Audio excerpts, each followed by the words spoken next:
Support comes from Mosby Building Arts, creating laundry rooms with improved storage, workspace, and everyday function for one of the home's most used spaces. Inspiration at callmosby.com. This is St. Louis on the Air from St. Louis Public Radio. I'm Elaine Cha. Starting in 2022, the St. Louis nonprofit Trailnet began issuing an annual crash report to provide members of the public and decision makers with a data-backed education and advocacy tool.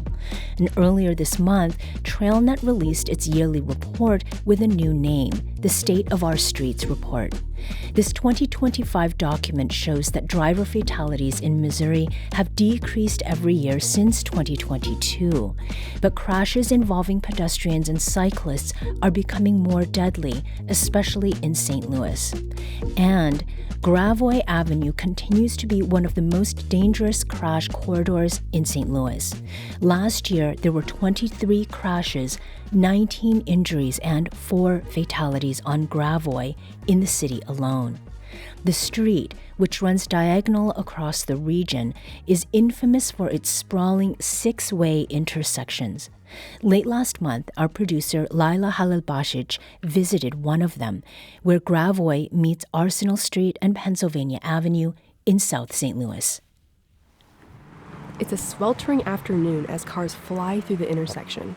The smell of fried food from Chicago Fish and Chicken Grill floats through the air. Here, Gravois spans 5 lanes, 7 if you include the parking lanes. The speed limit is 35 miles per hour. It feels precarious to cross the street. At any given time, there are people looking for a safe moment to get from one corner to the other. One of the pedestrian crossing buttons takes several pushes before it goes through. Some wait for the walk signal. Others, like Boris Neely, make a determined dash across the hot concrete, navigating the traffic on their own terms. But yeah, it's pretty dangerous over there, so I cross in the middle of the street when I can, because they'll run that red light in a heartbeat. You know, there's been a lot of accidents right there. Kelton Bryant doesn't mince words about the hazard the intersection poses. This intersection right here, Gravois, I ain't gonna fake it. They need to change this motherfucker, cause like, stop cursing. My bad. Well, they need to change it though, cause like, the way it's set up, be flying through here and just smack something. There ain't no way to get around it. You gonna smack something. Then the pothole is hella big. Yeah, you gotta drive safe in this motherfucker. I ain't gonna fake it. Candace Hatton lives nearby and walks across the intersection often. Sometimes it be calm like this, but then when the nighttime come, the cars be just racing by, passing the light or speeding up the light, even when it's red. Like if this light is red, some of the cars just zoom past anyway. She says traffic enforcement could improve driver behavior. It need to be more cameras put out here because the traffic can be really bad and the cars can really be speeding by. Resident Rashid Finley hopes this intersection's issues are resolved soon. I don't know. I feel like it's just pretty dangerous, honestly. You know, they need to do some about it. Missouri's Department of Transportation and the City of St. Louis are in the early stages of planning a major resurfacing and safety overhaul of Gravois. MoDOT will handle the roadway, and the city plans to improve sidewalks, lighting, and intersection access. However, major construction is not slated to begin until late 2029, and MoDOT says it likely won't solve all the issues Gravois faces. In the meantime, residents will continue to navigate and adapt to the notoriously hazardous street. And that was producer Laila Halilbasic with her report from the intersection of Grand, Arsenal, and Pennsylvania Avenue in South St. Louis. So this hour, we're talking about the 2025 Trailnet State of Our Streets report, including problem corridors like the one that we've heard about throughout the St. Louis region. We'll discuss who's most vulnerable to traffic violence, and we'll focus on solutions that will get us to less perilous roadways and fewer, hopefully many fewer instances of injury or fatal traffic accidents. Joining us now to talk about that are Trailnet CEO Cindy Mense. Welcome back, Cindy. Thank you. Thanks for having me. We also have Julie Vomund, a member and co-lead of the Coalition to Protect Cyclists and Pedestrians. Julie, welcome to the show. Thank you. And last but not least, we have Alderwoman Jami Antwi, who represents St. Louis's 8th Ward. Welcome to you as well. Thanks for having me today. So as we were listening to that bit of audio, I was seeing reactions from each of you, some scribbling notes, a few knowing bits of maybe wry laughter or smiles. Julie, tell me what came across your mind as you were listening to that. So I'm very familiar with that intersection.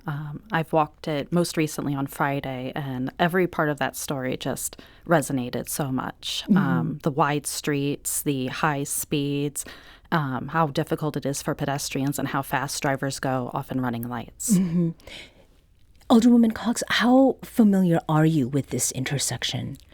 I'm pretty familiar with the intersection. Certainly it's not an intersection in my ward, but the things folks were sharing, what they were talking about with the speeds and the concern for just feeling nervous about crossing the street are things that I've heard from my residents who have to go past there all the time. So certainly, it's not just that intersection. I know that's what was highlighted, but just the entire stretch of Gravelway that has some very, very similar concerns that I've heard from residents. The crash report, as it started in 2022, Gravelway has been one of those corridors that has been written about very many times. Right. But hearing those voices, just people, regular people on the street discussing what their experience has been, what did that bring up for you, Cindy? Well, for me, it started out with the smell of a restaurant nearby. So this is an area that cuts through a neighborhood. People want to get to places where they have to cross the streets. I also heard the sound of the traffic. It sounds like they're like right next to this terrible highway. And just listening to that brings up, the anxiety of crossing there. And my daughter lives right nearby there. And so I'm very familiar with that crossing as well. Yeah. Julie, you said you walk over there every Friday. Just this past. Just this past Friday. But you're also making a concerted effort to walk not just some streets in St. Louis, but all of them. We heard in that feature the sound of the crosswalk sort of alert. What has your experience been with that particular part of sort of the traffic infrastructure? Yes, so the pedestrian button signal, or beg button as it's sometimes known, I hit it all the time. It's kind of because I am trying to walk all of the city, I want to check on the infrastructure when I'm there. And often I'm finding very inconsistent uses. Sometimes I'll know that I've pressed the button, but I don't hear a sound. Other times it does the nice countdown. It lets you know, cross at this street. So there's a very wide range of accessibility, but even worse, sometimes they just never let me cross. I've been reporting it to MoDOT when that happens. When you say they don't let you cross, you mean they're not functioning as they're supposed to? Correct. So when the traffic gets to go, you would think that a pedestrian would also be given their path to go, but in this instance, even like at Gravelway and Cherokee, if you press the button, it never gives you a pedestrian crossing signal. And MoDOT is aware, they're trying to work on it, but that's near one of the most fatal spots on Gravelway, and people are left with a number of bad choices because of those dangers. Is there anything, Cindy, that you can add to that about why these particular crossing mechanisms are so important? Oh, absolutely. So upgrading those signals is really part of creating a system through the corridor that is going to control the flow of the traffic, making it safer for everyone. So I know that when they put in these projects, they update with signal upgrades. So that's incredibly important, especially in this corridor where so many people have lost their lives. What other corridors are considered especially or exceptionally dangerous within the city of St. Louis, Cindy? Absolutely. So it's like they have the constant hits include Gravois and Grand, Kings Highway, Manchester and Choteau, and Broadway are the top corridors for fatalities for people walking and biking. And in St. Louis County, which ones are the most dangerous? So in St. Louis County, I'm not going to do them in order, but they include Lindbergh, New Halls Ferry, Chambers, which the county has repeatedly done some projects on Chambers, and West Florissant, which also has several projects going on along West Florissant too. And what is it that makes these streets so dangerous? Well, there are commonalities for these streets, and these are arterials, and so they're carrying a large amount of traffic, people leading them to get onto larger highways and that sort of thing. And they tend to be wide, the speeds tend to be higher. I think most people would think, 35, 45 miles per hour doesn't seem that fast for a street to be signaled at that, but the effect on a pedestrian is deadly when you go from 25 to 35 miles per hour. I think most people they don't do the math. They don't think those speeds are dangerous. Mm-hmm. So there's less reaction time for sure when you're driving that fast. The other thing is they lack the crossings. The additional amenities for people walking and bike lanes, that sort of thing, tends to not be present on most arterials. Mm-hmm. Can I add to that quickly? Yes, of course. Mm-hmm. Yeah, I think this question about why these streets are so dangerous is really important. And it almost requires us to also talk about the history of these streets within our city, right? Because we must recognize that St. Louis is a very old legacy city, and Gravois, Missouri Route 30 is actually a historic portion of Missouri Route 66. And so at the time that it was established, we needed these broad, wide streets because they were the only way for people to travel quickly across large distances within the city. Of course, times have evolved. We have cars and large vehicles now, and so these streets that once functioned as a primary crossway are no longer needed to be that primary crossway for people. And so we have very, very old street infrastructure in our city that unfortunately hasn't evolved with the times that we have now, where a lot of these neighborhoods are highly residential and highly dense in a way they once were. And so I think that historical context is very important when we talk about why these arterials are becoming so dangerous. And I would add to that, our population has gone down. So it's designed to serve 800,000 to 1 million people. And now, on a good day, what do we have? Sub 300,000. Yes. So when they're wide open roads, you're going to see that kind of speeding. In the ward that you represent, which again is the 8th ward, Alderwoman Cox Antwi, is there anything that Cindy has described, that Julie has talked about, that is particularly relevant to the constituents in your ward? Yeah, exactly. And I'll build on what I was sharing earlier. The 8th ward is one of the most historic fabrics in terms of the city's grid and footprint. And so I do have a large portion of these old historic roads like South Broadway, like Gravois. I also have a lot of really high dense residential populations, the Benton Park neighborhood, McKinley Heights, Soulard. And so that confluence is making it really difficult in terms of how the city is designing and trying to manage streets. The 8th ward is seeing a lot of population growth, maybe more than some areas of the city. And so we do have people that want to move into and live in these beautiful historic neighborhoods, but they also want to be able to walk and bike and access the different areas of their neighborhoods in the way that they choose. Mm-hmm. And so I do think as the city talks about and thinks about improvements, which I know we're going to get into later in the show, we have to be a bit more strategic in wards like the 8th ward in terms of how we're redesigning streets for the people that are living here today. Mm-hmm. And to put a point on this, when we talk about road users, we're not only talking about people on foot or on bicycles, but also people who are, Cindy? People with disabilities, mm-hmm. people that are using mobility devices, all of those people going to transit, those are the folks that are vulnerable in these situations. Yeah. Before we leave Gravois, what are some of the improvements that could be made? And what is the responsibility of MoDOT and of the city? Cindy? Well, to start with, we know that we can design the streets to be safer. In general, the more narrow the road is, the slower people go. And there's enough room to make accommodation for all users. And so making room for sidewalks, having contiguous sidewalks, as well as adding the type of protection that we've referred to as a bump out. So when you're at an intersection, you're going to see a curb extension that shortens the crossing distance for the pedestrian, as well as a car that's turning. Let's say you're taking a right-hand turn. You turn more at a 90-degree angle. And so those bump outs open up the crosswalk where you see more people in that crosswalk. MoDOT's responsibility is really exploring Gravois and looking for every opportunity to add safety. And so they just held a meeting most recently, and on Gravois in particular, that intersection at Arsenal and Gravois, they were looking at an intersection simplification, which is going from a 6-leg intersection to a 4-leg intersection.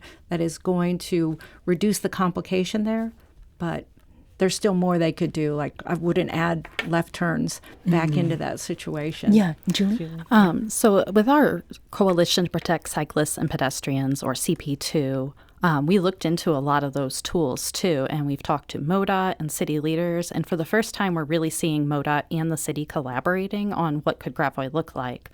And we identified some spots that we believe quick builds could be installed into. So those will have different ways to slow down traffic, different ways to prevent or change where people turn, and maybe even give some pedestrian crossing safety. And so we understood that they were so well received, in fact, that other aldermen suggested other spots and funded those too. So we're looking forward to seeing that construction start. They're called quick builds, but they're a little slower now that we haven't done them before much in the city. So it'll take a minute before they're installed. Deliberate quick builds, Yes. maybe not fast. We're going to take a very quick break here.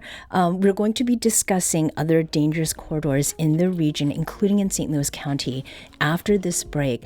But we also want to hear from you. What do you think would make St. Louis roadways safer?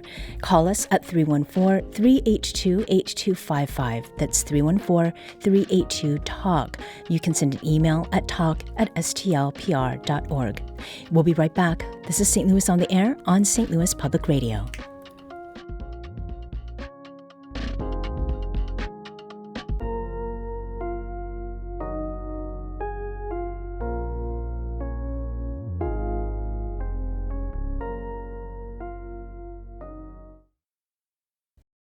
Hi, I'm Laura Hamden, and my colleague Jessica Rogan and I are your daily hosts of the Gateway newsletter. We meet with the editors in the STLPR newsroom every weekday to bring you the top local stories of the day in a quick and easy 6-minute read by 6 a.m. In an age of overwhelm, it's a refreshing, thoughtful take on the news day, if we do say so ourselves.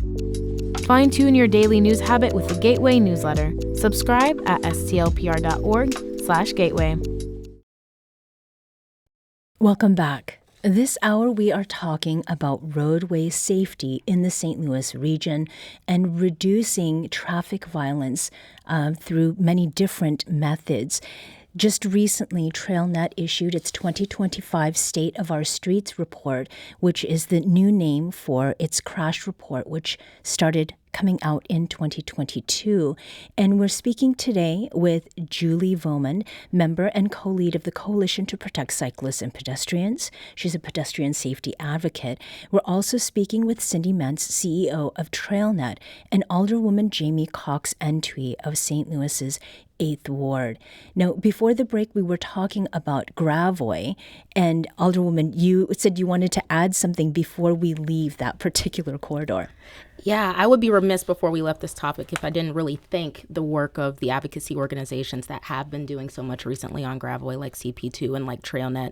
Certainly as, a member of city leadership and policymaker, we're actively making decisions right now in collaboration with MoDOT. And so this information has been really essential to us.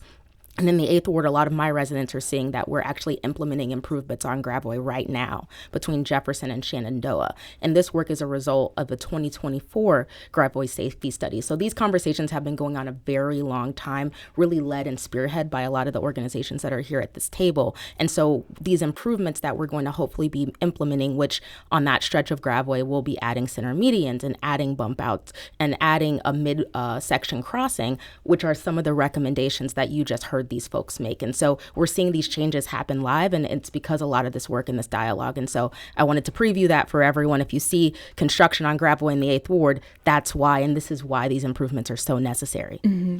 Another feature of navigating St. Louis streets is some frustration. So this is sort of a way to tell people this is all for public good. Exactly. Okay, and Cindy, there was something you wanted to add as well? Well, for the quick build, I just wanted to clarify that what it does is it defines where cars weren't supposed to be anyway. And so we're not taking anything away. Those delineators that are being used are carving out that space. Cars aren't supposed to be there anyhow, and just making it safer for pedestrians. Mm-hmm. We also heard from Alec, who says that roads would be better off. This is another addition of things. Road dieting with protected bike lanes, sidewalk protected bike lane parking, a parking lane road order of design, more roundabouts, speed humps at crosswalks like the connector has near Missouri Botanical Garden. So there's something very specific there, as well as closed streets along major business districts for safer pedestrian traffic and outdoor seating for restaurants. Ukiah says St. Louis is in need of clearly striped roads.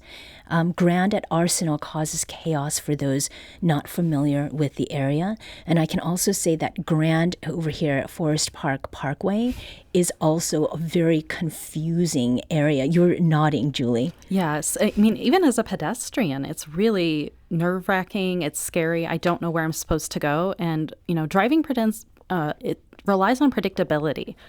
So we want cyclists to know where to go. We want drivers to want to know where to go, and pedestrians too. So anything that we have structurally that takes away from that predictability invites danger. Yeah. I think one thing that adds to it is that this safe systems approach, and so people make mistakes, and so we want to have this infrastructure to keep you from making those mistakes and adding some protection for people that are more vulnerable outside of cars. Mm-hmm. We have Glenda, who is calling from St. Charles. Glenda, welcome to St. Louis on the Air. Hi, thank you for taking my call. Sure, go ahead. I just wanted to say that I'm glad that these things are getting started so we drivers learn how to read them and can watch how other drivers are responding to these as well. I used to live in St. Louis, and, the traffic roads were dangerous, but, I like that it's getting started, like with the roundabouts. Mm-hmm. That was a learning curve, with the roundabouts, but thank you for getting started on the bump outs and all of this so we could all learn to watch from this and read how to read these things together. Mm-hmm. That's all. Thank you, Glenda. Yeah, so there's a virtuous cycle to be had here. No pun intended there. We also have Mike, who's calling from Afton. Mike, welcome to the show. Hi. I was listening to your show, and I was wondering, you're talking about how dangerous these intersections are and how laws are being broken right and left with people speeding and flying through lights. Are there large police presences at all of these intersections? Because obviously there's a problem, and how is that not being brought up? Mm-hmm. Mike, thank you. We actually get hundreds of responses each time we talk about this question of road safety, about more enforcement of traffic laws. And this is particularly true in St. Louis. So what do you say to that about enforcement? Julie, I'll ask you first because you have been out walking the streets. Mm-hmm. Do you see a presence of officers? I don't, but I also recognize officers can't be everywhere at every point in the day. I'd rather look at things that we can control, which would include the designs, the making sure that if someone is breaking the law, that it's not fatal to the people who are out there. Mm-hmm. Alderwoman Cox Antwi, is this something that you hear about from your constituents? Yeah, certainly. And I think it's a really great question as we think about what enforcement means and what enforcement tools the city has. And I appreciate Julie's comment. Certainly officers are the front of the line in terms of law enforcement, but the city also has other tools and mechanisms to make sure that we're enforcing the law, starting with making sure that we're doing the citizen education about what the laws and requirements are. And I also appreciate the first caller's question because I think that individual really highlighted that in order for these mechanisms to work, the public has to be able to understand and utilize them. And so I do think both of those go together in terms of public education and then back in law enforcement in all the ways that we can. Mm-hmm. We did hear from Aaron, who said requiring driver education for licensing in Missouri, that could help, as well as law enforcement as we're discussing enforcing the rules of the road. Gwendolyn added, we need cheap or free driver's education classes, and we need enough police to ticket those that violate driving rules. I wonder if we could double certain driving fines and provide for more traffic police. So Cindy, you've been issuing this crash report now for several years. How has enforcement and education, if we want to look at them together or separately, how have those figured in the past reports? So in the past reports, we have looked at it and we support driver's ed. We're working with the Driver's Ed Coalition across Missouri to reinstate driver's ed. It didn't pass this last session. In 2023, we passed distracted driving legislation, which really started to take effect in 2024. So looking at laying that statewide foundation for making it safer for everybody, absolutely important. Trailnet supports fair enforcement of traffic laws, but as an organization that we're focused on preventing it and creating healthy, active, vibrant communities, our focus is really on changing the built environment as best we can to accommodate for those mistakes that people make so that it doesn't cause death or serious injury. And enforcement, that's like one person at a time. It's not really changing a system because what about the next speeder behind that reckless speeder? You've got another one. So it's certainly a part of the equation, and we support fair enforcement. But changing the system helps too. Right. Well, I'd promised that we would talk about who's most affected because traffic violence does not affect everyone equally.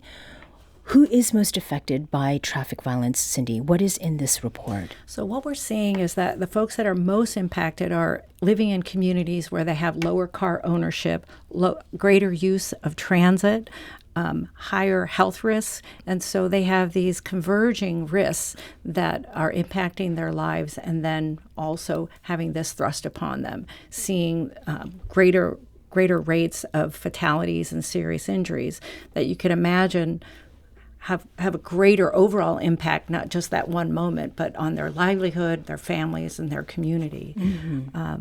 In particular, on some of these corridors, these are neighborhoods, and these crashes happen, and it's traumatic for the neighborhood as well, even if it was somebody that didn't live there, living in that sort of environment. Is there something you'd like to add, Alderwoman?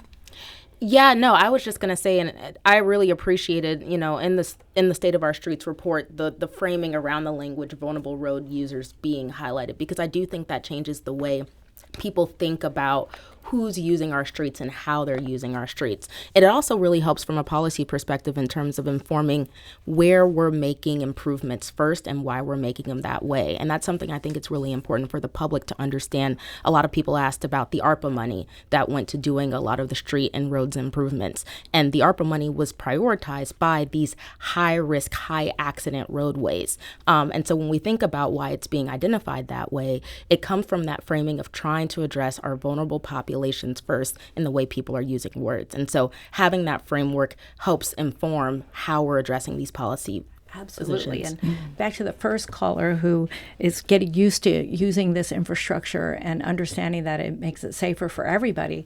This ARPA funding, it's a one-time deal. So we really want to see people understand and accept it and start to see how it works because that investment is a one-time thing from ARPA. Julie, from your perspective, you are part of this advocacy organization, Coalition to Protect Cyclists and Pedestrians. People use all different modes of transportation to get where they need to go, not only where they want to, but where they need to. A lot of the time, public transit sort of overhaul solutions are brought to the table. But what we're working with now, and maybe some of the changes you've seen, what have you seen that has changed that provides the safest ways for people to move to the existing public transit system? Yeah, so some of the recent improvements I've seen, one, you have improved crosswalks, improved visibility, shorter crossing distances. Those are all very helpful, especially as people are trying to transfer from one bus to another. The biggest influence I see, though, is when we make sidewalk repairs. Having smooth sidewalks that people in wheelchairs or with strollers or mobility impairments can follow along and walk. Everybody is a pedestrian at some point. Even if you drove somewhere, you might have to take some steps outside. And, if we have a bad sidewalk, one that's not connected somewhere, people are still walking. People walk in every neighborhood, but what changes is how safely they are able to do it. Mm-hmm. We have Ron, who is calling from Ferguson. Ron, welcome to the show. Yes, I was calling. St. Louis is the only city I've been to, and I've been to about 20 cities where people can drive around with no license plates, broken windshields, donut tires, and not have any threat of being stopped by the police. There will not be a decrease in pedestrian deaths until the city leaders understand that you must enforce the traffic laws, that you must require people to have insurance, and that every car that's in these streets need to have a valid license plates on it, because one of the things I see is people are reckless because they're run off from an accident or whatever because they have no way to trace them because there's no license plates. Mm-hmm. Until our folks understand that, we're going to continue to have these be at the top of the list of all these tragic pedestrian people being killed on bikes. I almost saw a lady with twins coming across the street, almost get run over. Somebody was trying to run through a red light, and if somebody hadn't honked their horn, her and her two children would have been killed. Right. Ron, thank you so much for joining us and providing those comments. Alderwoman? Yeah, certainly. And thank you very, very much. I know a lot of folks feel exactly like you do, and they're certainly frustrated by the number of folks that they see with these expired license plates.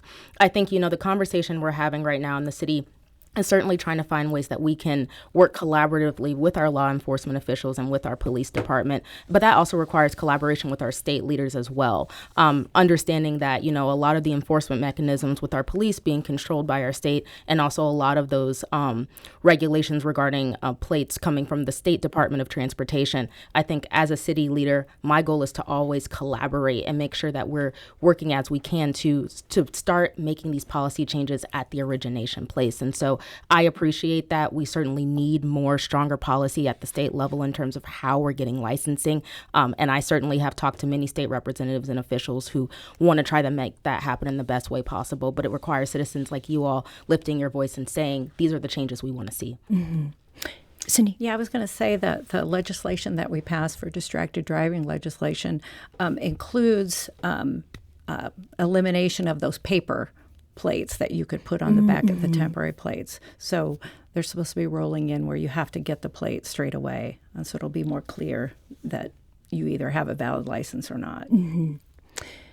Is there anything that you have heard either in the comments that we've received from people or from, the calls that have come in that points to something, that has come up in conversation that you have had about the difference between individual responsibility and more systemic change that needs to take place? Yeah, I hear a lot that, the pedestrian just shouldn't have been crossing there or something like that. That comes up very frequently. And, I try and follow all of the laws. But when I sit there and I'm given a lot of bad choices, I have to think sometimes, what is the best bad choice when I want to cross a road safely? And, we should be designing streets for where people are using them rather than tell them this is where you need to be. Mm-hmm. We're going to take a very quick break here, but we'll be back shortly to continue this conversation. And remember, we want to hear from you.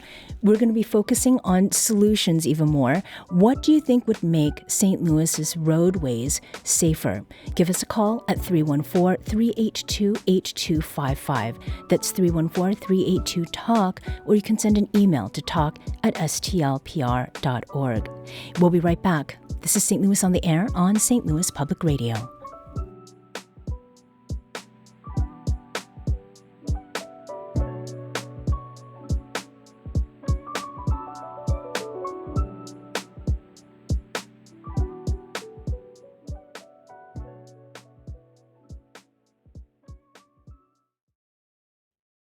Support comes from Jami, architects, planners, and designers seeking to bring joy to their clients and communities.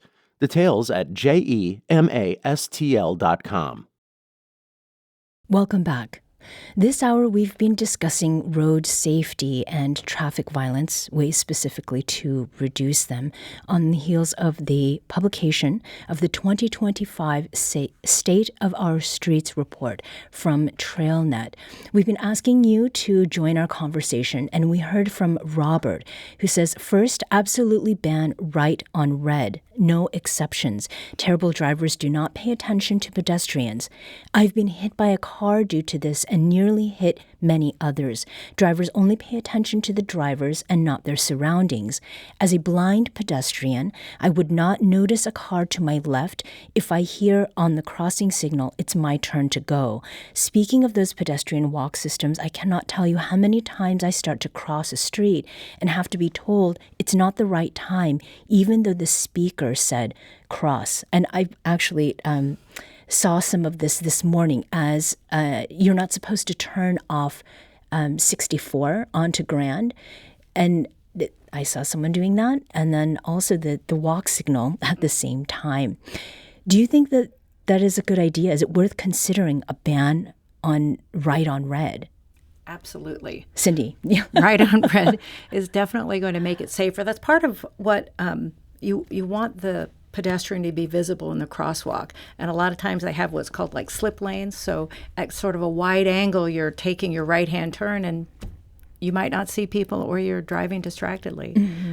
So many cities have found banning right on red adds safety for sure. We also have Umir calling from University City. Umir, welcome to St. Louis on the Air. Thank you. Thank you for having me. Sure, go ahead.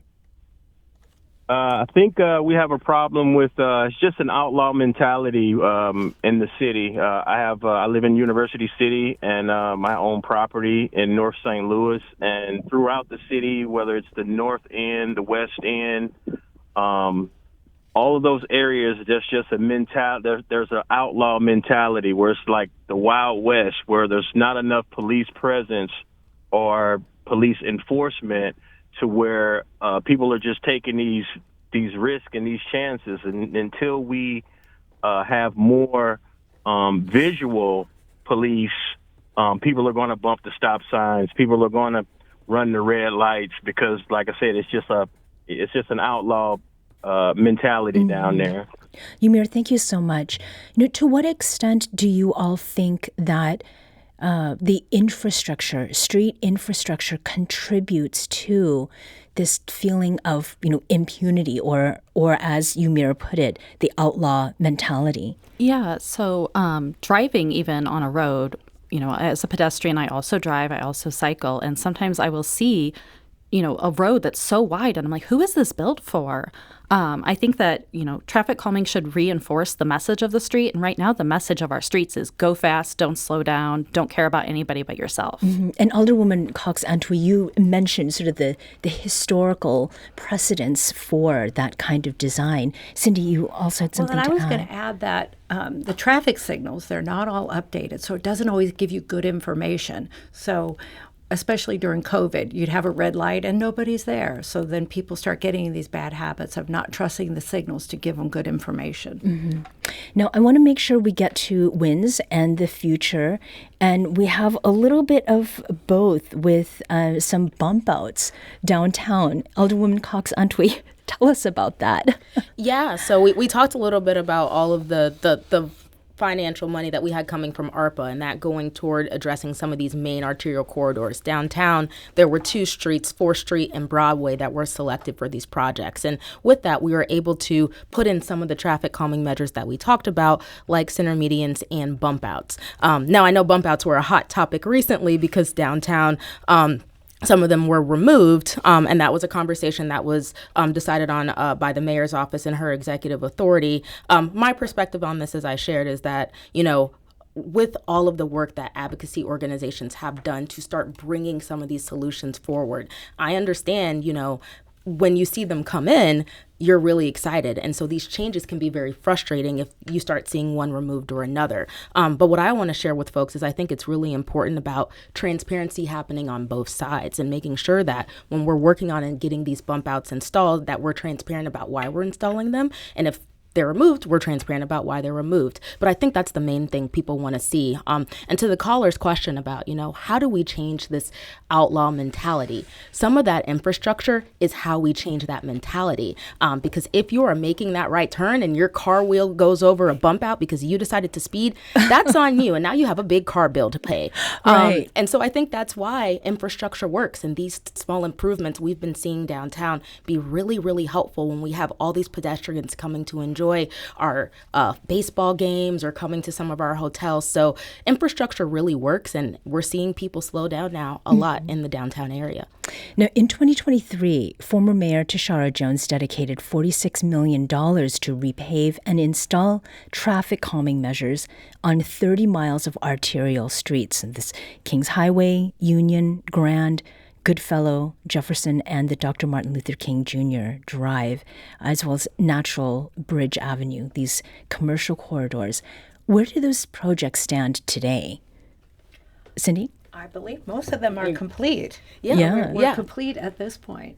And I can add to that. They're all complete. They needed to be complete by the end of 2026 per the federal regulations. The city's working to get them all done by September 2026, actually. So if you've been coming down Natural Bridge, I go there. I go to church up there, and you start to see all of the beautiful, beautiful traffic calming, which really adds to the nature, I think. And then you're seeing them on Kings Highway as well. Mm-hmm. Julie, you're nodding. Yes. Yeah. I was just finishing North Kings Highway this weekend. Also was on Natural Bridge and Union as part of my walks, and just seeing the difference. It's so helpful in the sense of cars are slowing down. Sometimes it's not out of, the good of their heart. It's because the road tells them to. Mm-hmm. But it makes it safer for us as pedestrians. It also makes it safer for the drivers. And I think that's something people miss a lot, is that these traffic calming measures make it safer for every road user, not just one or another. Mm-hmm. Yeah, and I think the infrastructure really, it signals that expect to see people here, people on bikes, people walking, people in wheelchairs. You see all of that infrastructure, you're like, it's telling me something. Time to slow down and make room for other folks. Yeah. We have a call from Lynn in Ladue. Lynn, welcome to the show. Thank you. And I just wanted to say hi to Cindy. I used to work with Cindy at Trailnet. Oh, okay. Hi, Lynn. Yeah. So I want to reiterate the no right turn on red, and I'm specifically talking about an exit that I take often from Forest Park. It's right up at the top of the hill where Skinker and the exit from Highway 40 meet, and that's a crosswalk to get to and from Forest Park from the DeMunn neighborhood, and cars can turn right off of the 40 exit, and they do that all the time, even if I have a green walk signal. And then also cars going south on Skinker turning onto Clayton Road, they also don't stop. And so that is just a really tricky intersection, both as a pedestrian and as a cyclist. It's been really rough. Lynn, thank you so much for calling with that. We also have Steve who's calling from Overland, who might have something that is complementary to what, Lynn, you've talked about. Steve, welcome to the show. Yes, good afternoon. Thank you for having me on. I happen to drive for a chauffeur limousine company in St. Louis. I've done so for 14 years. And I have seen the quality of driving in St. Louis just get worse. And in some ways, I attribute that to what I call the patience gap. And what I mean by that is we live partly in the virtual world, on our phones, online, et cetera, and then there's the real world. And I see people increasingly getting more impatient with the real world because things happen so fast in the virtual world. And it drifts over into their driving, Steve, is what I see. Yeah. Mm-hmm. May I ask where you learned to drive? Where did I learn to drive? Yeah, where have you, it could be from the very first, did you learn to drive here in St. Louis? Are you from some other part of Missouri or the country? I grew up in North County, St. Louis, in a municipality called Blackjack. And, okay. We learned, you had your permit, and it was my two older brothers taught us how to drive. I have a twin brother, and that was quite an ordeal for my parents to deal with two teenage boys learning how to drive. Driving of another kind. Yeah, driving with a kind. But so we learned to drive the way most everyone else did, was through instruction of an older family member. But I can tell you this: as I got into my late 30s, looking around at the highways, I began to ponder whether or not 16 years old is mature enough for people to drive, because I could see in the highway systems and everything, and that's just in St. Louis, how complicated it was. And I thought to myself, boy, this would have been an awful lot for me to take on at 16. So much going on. And I think maybe, we need to ponder that. But something I've also learned in many years of driving and driving professionally is that, good driving is about managing your environment. And so many people, especially young drivers, and they carry this on into adulthood, feel as though they're in a race, and you're not in a race. Right. Steve, you need to learn to be polite. You exercise politeness, etc., just as you would in any other aspect of life. Right. Steve, thank you so much. Cindy, what do you make of that? There's the psychology of driving, yes, but what we've been talking about are changes that can be made infrastructurally that will shape behavior. Yes, and I think there's also a culture, like not every city in Missouri doesn't stop for people at the crosswalks. So for some reason, here in St. Louis, we don't do it. I've been to Kansas City, and they stop and they anticipate that you're going to cross the crosswalk. So we do have a bit of a culture problem as well, facing us, and just slowing down. Our city is small enough, you really can't get somewhere faster by speeding, like significantly faster. Yeah. Steve used the phrase managing your environment. And so last year, the city finalized its transportation and mobility plan, and the city hopes it will lead to safer, more connected streets and sidewalks. Now, what specifically is each of you looking forward to being implemented? Julie? I'm really looking forward to the ADA parts of it, with the ADA transition plan and making sure the city is very accessible to everyone who uses it. I'm a little cautious, though, because we're really good at studying things and writing reports, and I'm not always sure that we're so great at implementing them. So I'm going to be watching closely. Alderwoman?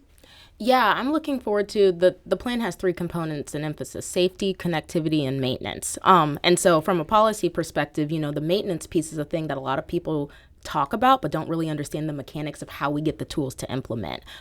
It was brought up that sidewalk improvements are really needed, and the way we handle sidewalks right now, it's very frustrating for me as an alderperson in terms of how we finance them. And so because we have this plan and we're hopefully seeing new ways to implement in terms of our Department of Transportation, we'll be able to start addressing some of these things from a systemic perspective to get those changes made, especially with things like sidewalks and ADA compliance. So I'm looking forward to that. Yeah.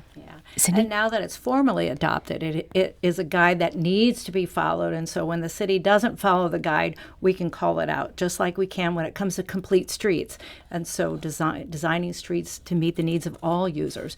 So that's part of why we changed the name of the report, because we want to recognize some of the tools and the policies in place that are laying that foundation for a safer community, safer streets for all. So I have about a minute left for each of you to respond to this question as we close. It seems like there is a groundswell of momentum for this kind of work right now. So in a few words, how hopeful are you with the measures that are currently in place and about to be implemented that we're going to see a decrease in fatalities and injuries from crashes over, say, the next 5 years? I am very hopeful. I see the type of infrastructure that is prioritizing pedestrians, and I think that when you combine that with some of the trail systems that Great Rivers Greenway is working on, we have a developing system that is going to help support people to get from A to B without having to risk their lives every time. Alderwoman Cox-Antwi. Yeah, I'm very hopeful as well. And I think maybe more than ever before, we have all of the right people at the table in a way that they haven't been at the table before. And that's how you really start to make change. And so when we start rolling these things out, we can start bringing everyone together to make sure these solutions are working and address what's not. And I think that's what's going to make us succeed now. And Julie?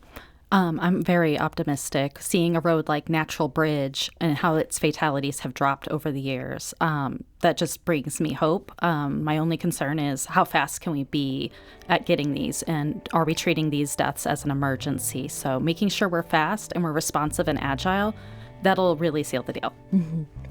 Pedestrian safety advocate Julie Vomund, Alderwoman Jami Antwi of the 8th Ward, and Trailnet CEO Cindy Mense. Thank you all for joining us today. Thank you for having us here.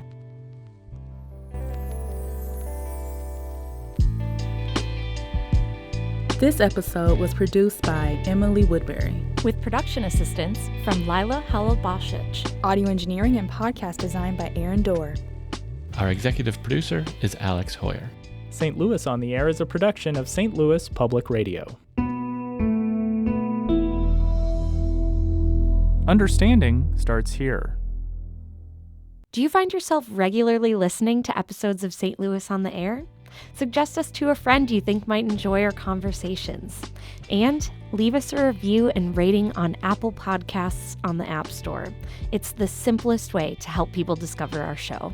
Thanks. St. Louis Public Radio is a member-supported service of the University of Missouri St. Louis.